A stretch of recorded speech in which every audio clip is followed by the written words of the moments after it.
जिस तालाब का मैं दृश्य आपको दिखा रहा हूँ, ये मिथिलांचल का और दरभंगा शहर का चर्चित तालाब है, हराही तालाब। दरभंगा सहित पूरे बिहार के लोग, खास करके मिथिलांचल के लोग हराही तालाब के नाम से इसे जानते हैं और ये हराही तालाब है भी। सुबह के करीब 8 साढ़े 8 बजे हैं। मैं सुबह का दृश्य आपको दिखा रहा हूँ। हराही तालाब के नाम से चर्चित यह तालाब अपने आप में अनूठा है दरभंगा शहर वासियों के लिए और दरभंगा शहर के लिए। इसके बारे में थोड़ी जानकारी आपको दे दूं। इस तालाब के ठीक पूर्वी छोर पर दरभंगा रेलवे स्टेशन है। आपको सीटी भी सुनाई दे रही है। वहीं उत्तरी छोर की अगर बात करें तो यहाँ MLSM कॉलेज स्थापित है। मुख्य मार्ग यहाँ से गुजरता है।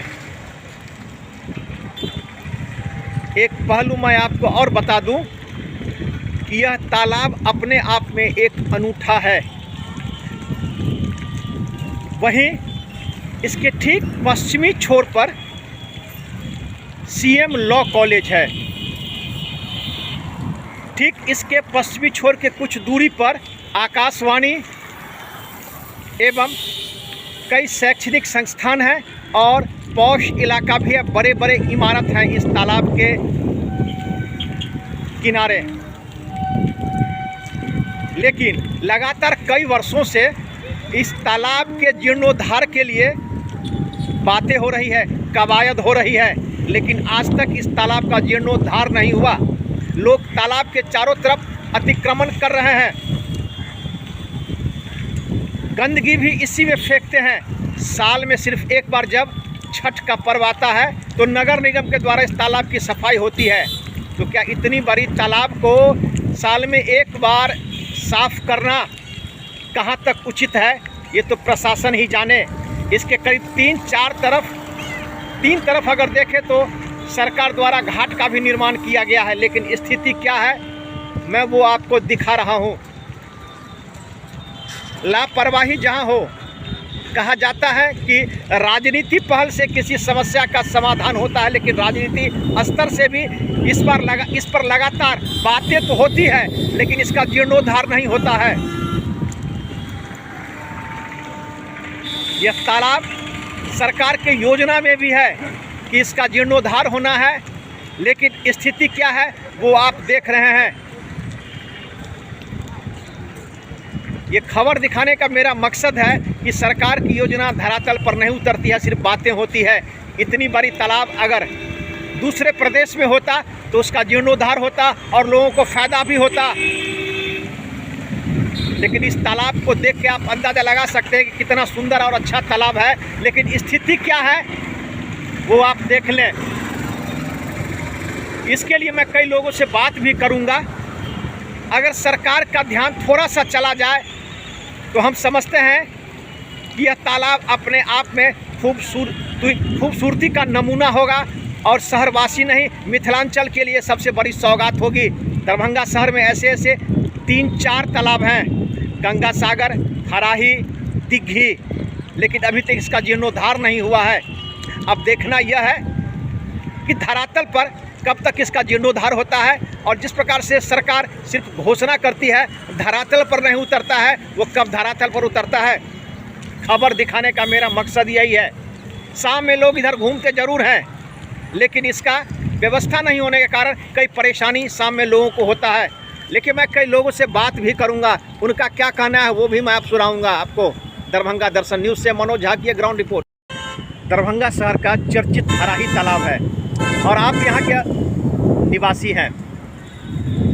प्रतिदिन आपको इस तालाब से रूबरू होना पड़ता है, क्योंकि ये मुख्य मार्ग है, आप इधर से गुजरते हैं। इस तालाब के संबंध में क्या कहना है आपका?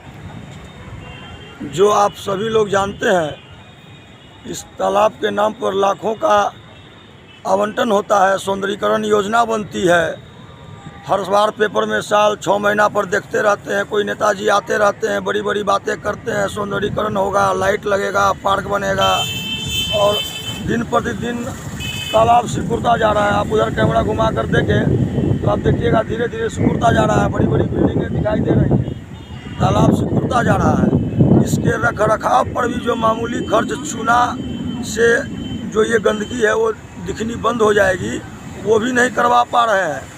मामूली नगर निगम के स्टाफ के द्वारा ये प्लास्टिक कचरा उठवा लिया जाएगा, ये भी नहीं कर पा रहे हैं, और केवल बातें होती है। ऐसे ही कल शाम की बात है, कुछ MSU वाले आए थे, वो कुछ बातें बना कर गए।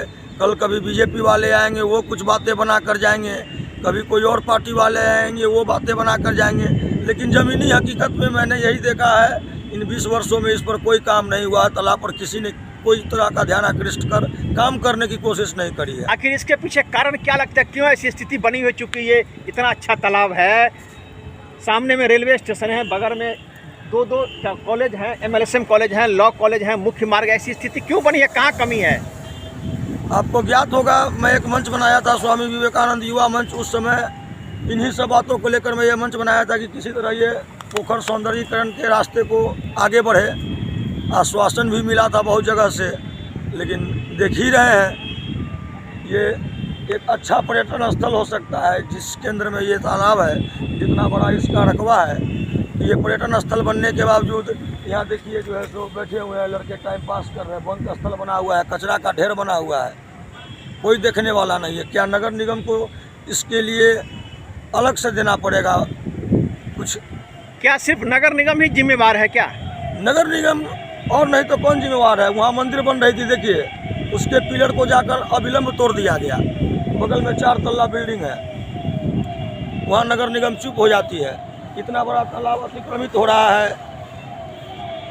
दुर्दशा में जा रहा है, गर्दिश में जा रहा है, लेकिन उस पर उनका ध्यान नहीं है। जनप्रतिनिधि का भी दायित्व बनता है कि जनप्रतिनिधि का तो पूरा दायित्व बनता है। कौन जवाबदेही लेगा जनप्रतिनिधियों का? उनका तो खुद का ठिकाना नहीं रहता है, कहाँ रहेंगे नहीं रहेंगे। दायित्व तो उनका ही बनता है। सबसे पहले तो आप जनप्रतिनिधि है, दायित्व आपका है, आप प्रेशर बनाइए नगर निगम पे। उनका तो खुद अपना ठिकाना नहीं है, वो क्या आप जनता की सुधि लेंगे? एक बार बन जाते हैं, उसके बाद मलाई मारते रहते हैं। किसी भी जनप्रतिनिधि को हमने इस पर धरातल पर काम करते नहीं पाया। आखिर फिर तालाब कैसे बचेगा? जो स्थिति मैं कहीं पेपर में पढ़ा था, पत्रकार महोदय, लो land is the kidney of earth. तो उन सब सवालों का भी वास्ता दिया जा चुका है पहले भी, लेकिन कोई फर्क पड़ नहीं रहा है। ढुलमुल रवैये में कभी पब्लिक का आक्रोश सामने आएगा तब जाकर कहीं सुनेंगे ये लोग। जनता सोई हुई है, पब्लिक आक्रोशित हो जाएगी। इसी तालाब की ओर से सब जाते हैं, इसी तालाब की ओर से मुख्य मार्ग है। कभी जाम कर दिया जाएगा, हड़ताल कर दिया जाएगा, तो जनप्रतिनिधियों की गाड़ी भी फंसी रहेगी घंटों। ये हराई पोखर की तालाब है। यहाँ सुबह में बहुत सारा आदमी मॉर्निंग वॉक करने के लिए भी आते हैं। बगल में बैठने वाला सीट बना हुआ है। बहुत सारा नेता विधायक साहब सब आकर के देख रेख करने के लिए आते हैं, बोल करके जाते हैं कि सुरक्षित रहेंगे तालाब। लेकिन आकर के दर्शक लोग को आकर के बोल करके जाते हैं कि हम इनको सुरक्षित लगेंगे, लेकिन कह करके जाते हैं, उसके बाद देखने के लिए भी नहीं आते तालाब में। बगल में देखिए कितना कचरा पड़ा हुआ है, इधर भी पोखरी में बहुत सारा कचरा पड़ा हुआ है। यहाँ बैठते हैं तो बदबू आते रहता है। इसके लिए क्या होना चाहिए? इसके लिए सर बहुत सारा आकर के कम से कम सरकार को आकर के साफ सफाई रखना चाहिए। क्या नाम है आपका? ललेश कुमार मेरा नाम है सर।